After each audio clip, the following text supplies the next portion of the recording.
السلام علیکم۔ وعلیکم السلام، کیا حال ہے علامہ صاحب؟ ٹھیک ٹھاک ہے؟ اللہ تعالیٰ کا احسان ہے، آپ سنا، آپ خیرت سے ہیں؟ جی الحمدللہ ٹھیک ٹھاک۔ میں آپ کو تقریباً 6 ماہ سے میں سن رہا ہوں، آپ کا کوئی بھی اللہ ایسا لیکچر 6 گھنٹے کا 7 گھنٹے کا جتنے کا بھی ہے وہ میں الحمدللہ سارا سنتا ہوں، اللہ پھر آپ اس کو میں وہ عزت دے۔ آگے کر کے بھی نہیں، سب سنتا ہوں الحمدللہ۔ آپ تو ہمارے بھائی، ہمارے ساتھی ہیں۔ میں اللہ آپ کو لمبی زندگی دے، آپ ماشاءاللہ بہت اچھا کام کر رہے ہیں، ٹھیک ہے؟ Thank you sir. تو کیا نام کیا آپ کا؟ میرے نا میرا نام نام تو ثقلین بتا۔ حیدر ہے، کتوں کال کیتا ہے ثقلین تسی؟ حیدر، کہاں سے کال اٹلی کیا؟ سے، اٹلی میں رہتے اٹلی، ہیں؟ واہ جی واہ، جی جی۔ بڑی بات ہے۔ اللہ آپ کو سلامتی رکھے تو پردیس میں۔ آمین آمین۔ تو اچھا علامہ صاحب، میرے نا سوال یہ ہے کہ آپ نے اس دن یا علی مدد کا جو آپ نے لیکچر دیا ہے ہم، وہ میں نے سارا سنا ہے۔ آپ ہم، پلیز مجھے یہ دکھانا ہے کہ ایل شی، میرا ایک دوست ہے اسپین میں ہوتا ہے، ہم، تو ہم، اس نے مجھے بتایا کہ امام کسی کا بھی یہ فرمان نہیں ہے کہ آپ یا علی مدد کا امام کسی نے نہیں فرمایا۔ وہ کہتا ہے کہ وہ یہ نہیں کہتا کہ کیونکہ وہ اہل تشیع ہے، جواد نقوی صاحب کا وہ مقلد ہے، ٹھیک ہے؟ ہم، تو میرا دوست بھی ہے، کلاس فیلو ہے، تو میری ہم، تقریباً 6-7 ماہ سے اس سے نا یہی بحث ہو رہی ہے۔ وہ کہتا ہے کہ آپ مجھے دکھاؤ، یہ مثلا کسی امام کا فرمان دکھاؤ۔ جو اس نے مجھے نہج البلاغہ کا خطبہ نمبر 31 اس نے وہ مجھے سینڈ کیا، وہ میں نے پھر میرے پاس تو پھر کچھ تھا ہی نہیں، میں نے پھر گروپ میں جو آپ کا جو گروپ ہے اس میں نے سینڈ کیا، تو مجھے کسی نے کچھ بتایا نہیں ہے۔ تو پلیز ہم۔ کائنڈلی آپ مجھے یہ بتائیں کہ جو اہل تشیع جو بھی ہماری کتب ہے اس میں آپ بتائیں کسی امام کا فرمان ہو تو وہ میں اسے دکھا سکوں اس کے بارے میں۔ اور میرے کچھ اور بھی، میں تقریباً 6-7 ماہ سے آپ کا ویٹ کر رہا ہوں، میں کافی کنفیوز تھا، اس لیے جی جی، وہ مجھے آپ کو پہلے، دکھا دیتا ہوں۔ جی جی ایک شکریہ۔ منٹ، میں حدیث نکال دوں، میں آپ کو دکھا۔ تو یہ جو انہوں نے کہا کہ کسی امام کا قول نہیں ہے، اس کی بکواس ہے۔ یہ جواد نقوی کو کیا آتا ہے؟ اور ان لوگوں کو، یہ لوگ جاہل لوگ ہیں۔ ملاحظہ فرمائیے، یہ کتاب ہے کامل المزار الکبیر ابن المشہدی، اور یہ کتاب ایران میں چھپی ہے۔ یہاں پر ماہ رجب کے اعمال میں جو تیسری زیارت ہے امیر المؤمنین علیہ السلام کی تیسری زیارت میں ہے، اس میں یہ ہے کہ زیارت کرنے کے بعد جب قبر شریف کے قریب پہنچ جاؤ تو وہاں پر قبر مبارک پہ، زری مبارک پہ جھک جاؤ، اس کو بوسہ دے دو اور یہ الفاظ کہہ دو: اشہد انک تسمع کلامی و تشہد مقامی۔ میں شہادت دیتا ہوں کہ آپ میرے بات کو سن رہے ہیں، و تشہد مقامی، اور میں یہاں پہ کھڑا ہوں، آپ میرے شاہد ابھی مجھے دیکھ رہے ہیں، میں شہادت دیتا ہوں۔ اچھا، اس کے بعد بہت پیارے الفاظ ہیں: اشہد لک یا ولی اللہ بالبلاغ والادا۔ میں شہادت دیتا ہوں اے اللہ کے ولی کہ آپ نے اللہ کے احکام پہنچا دیے، آپ نے امامت کے فرائض انجام دے دیے۔ یا مولا یا حجت اللہ، آپ میرے مولا ہیں، آپ اللہ کے حجت ہیں۔ یا امین اللہ، آپ اللہ کی جانب سے لوگوں کے ہدایت کے امانت دار ہیں۔ قرآن آپ کی امانت، شریعت آپ کے پاس امانت، دین آپ کے پاس امانت، آپ اللہ کے ولی ہیں۔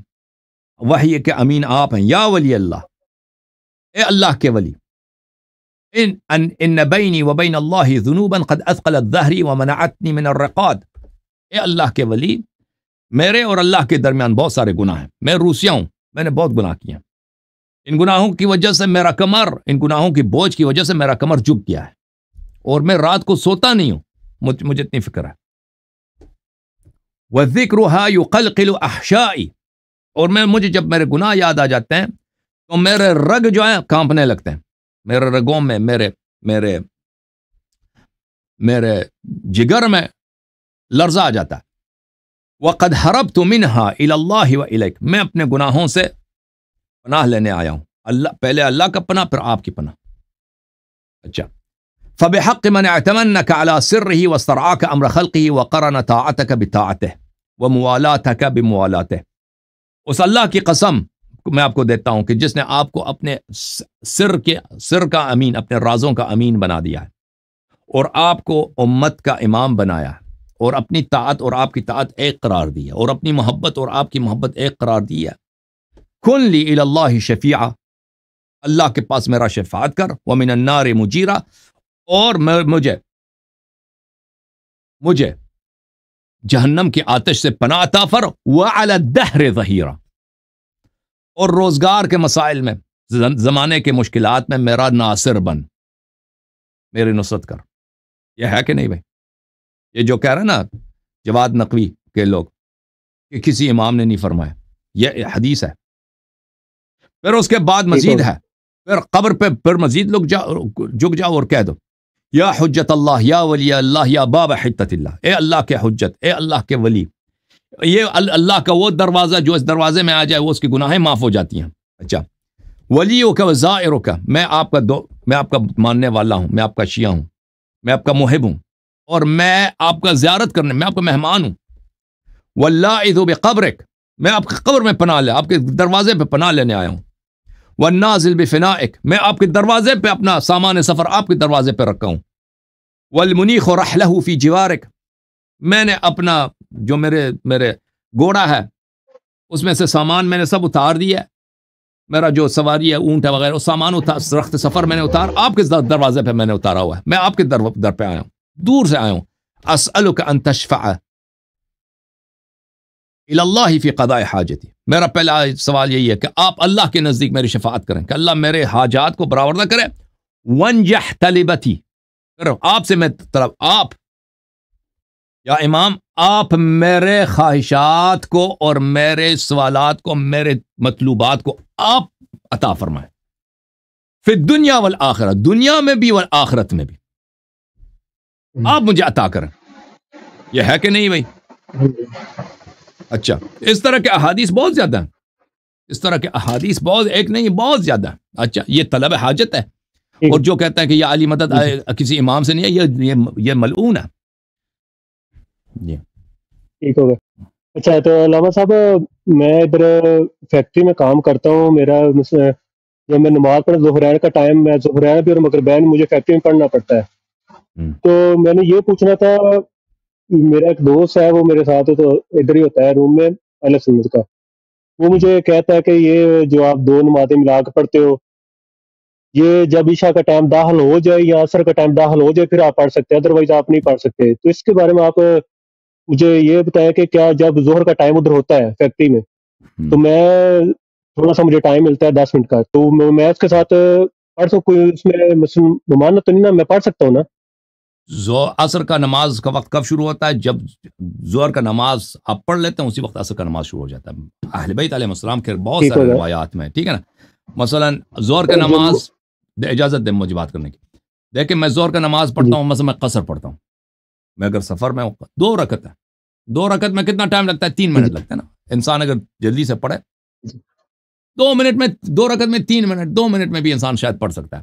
اب چلیں کوئی زیادہ جلدی نہ، 4 منٹ میں پڑھ لیتا ہے، ٹھیک ہے نا، 2 رکعتیں۔ تو جو ہی آپ نے نماز ختم کر دی، وقت نماز عصر شروع ہو گیا۔ ظہر کی جو نماز ہے نا، ظہر کی نماز کا وقت وہ صرف اتنا ہی ہے جتنا دیر آپ کو ظہر کی نماز پڑھنے میں لگتا ہے۔ وہ کسی کو 2 منٹ لگتا ہے جو 2 رکعت پڑھتا ہے، جو مسافر نہیں ہے، جو گھر میں یا کام پہ ہے، اس کو وہ 4 رکعت پڑھتا ہے، اس کو کتنے منٹ لگتے ہیں؟ 5-6 منٹ لگتے ہوں گے، جلدی جلدی اگر پڑھ لے تو 4 منٹ میں بھی ختم کر لیتا ہے۔ تو اس کے بعد وہ نماز ختم ہو گیا، تو جو ہی ختم ہوا نماز ہے عصر کا وقت شروع ہو گیا۔ یہ ہے، ٹھیک ہے، یہ بہت مغرب کو بھی سیم ہی ہے، مغرب بھی وہی، مغرب کا بھی سیم ہی ایسے ہی ہے، مغرب وہی ہے، بالکل وہی ہے۔ جی سر، ٹھیک ہو گیا۔ اور یہ جو ہم ادھر اگر مثلا مجھے حدشہ ہوتا ہے ادھر، جو آپ کو ادھر جو ملک ہے ادھر دوسرے جو واش روم ہے وہ موسٹلی اس طرح کے کھڑے ہو کے کرنا پڑتا ہے، تو اس کے بارے میں کیا کہتے ہیں؟ آپ اپنے آپ کو پاک رکھیں نا، آپ اپنے آپ کو اگر بیٹھ جائیں تو آپ نجس ہو جائیں گے۔ اگر وہ ادھر تو نا کفار تو وہ تو چٹکا وغیرہ سے وہ تو پرہیز نہیں کرتے۔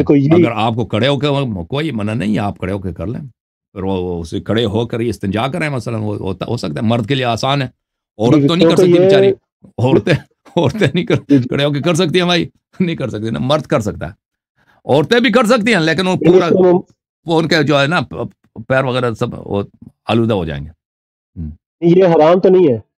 نہیں حرام نہیں، کوئی حرام نہیں، کھڑے ہو کے پیشاب کرنا کوئی حرام نہیں۔ اچھا، کیونکہ میں نے پاکستان میں نے کال کی تھی ایک مولوی صاحب کو، تو انہوں نے مجھے بتایا کہ نہیں، میں نے بتایا تھا کیونکہ اگر میں بیٹھوں گا تو میں نجس ہو جاؤں گا، کیونکہ میرا جسم ناپاک ہو جائے گا، تو پھر میری تو ظہرین و مغربین وہ تو 4 نماز میری قضا ہو جائے گی۔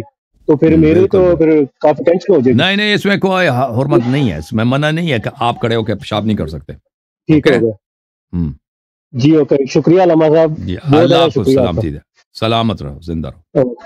اللہ حافظ. تھینک یو بھائی. یہ کتاب ہے وسائل الشیعہ، وسائل الشیعہ جز نمبر 1. اچھا، یہاں پر آپ کو ایک باب ہے کھڑے ہو کر پیشاب کرنے کی، جو اس میں اجازات موجود ہیں. اس میں بہت سارے روایات ہیں. یہ ہے البول قائما من غیر علت، انسان کھڑے ہو کر پیشاب کرے بدون کسی بیماری کے. من الجفا، یہ لاپرواہی ہے، یعنی ایک لاپرواہی غیر مہذب چیز ہے، شرعاً حرام نہیں ہے، یہ غیر مؤدبانہ عمل ہے، لیکن اگر وہ حرام نہیں ہے.